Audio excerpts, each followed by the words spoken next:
உலகறிவித்தவர் இறைவனாவார் என்ற போற்றலுக்குரிய கல்வியுடைய தலைமை ஆசிரியர், துணை ஆசிரியர், தமிழாசிரியர் மற்றும் இருபால் ஆசிரியர் பெருமக்களுக்கும் நாளைய சமுதாயத்தை சிறப்புற உருவாக்க இருக்கின்ற என் அன்பு மாணவ செல்வங்களுக்கும் இந்த குரல் தாத்தாவின் அன்பு வணக்கம். எல்லாரும் குரல் தாத்தா வணக்கம் சொல்லுங்க. தாத்தா எதுக்கு வந்து சொன்னாங்களே இல்லையா, ஐயா சொன்னாங்க இல்லையா, நான் என்னுடைய பையனை 4ஆம் வகுப்புல அத்தனை குரலை படிக்க வச்சேன்.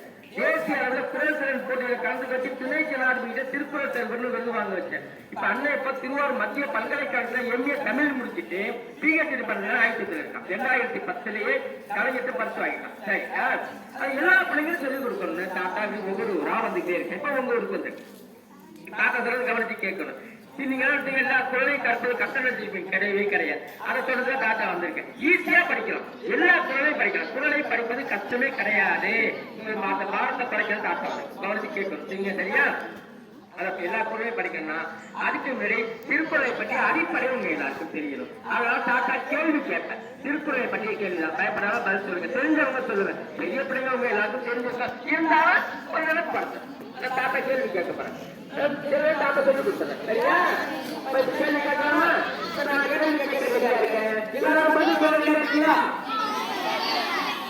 கேள்விகளை கேட்கத்தான் அதுக்கு பதில்களை சொல்லிடத்தான்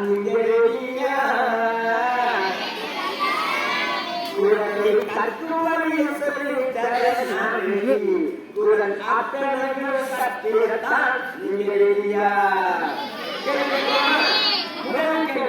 திருக்குறளை எழுதியவர் யார்? அவர் எத்தனை குரல்களை எழுதியிருக்கிறார்? 1330. திருக்குறளில் எத்தனை அதிகாரங்கள் இருக்கு?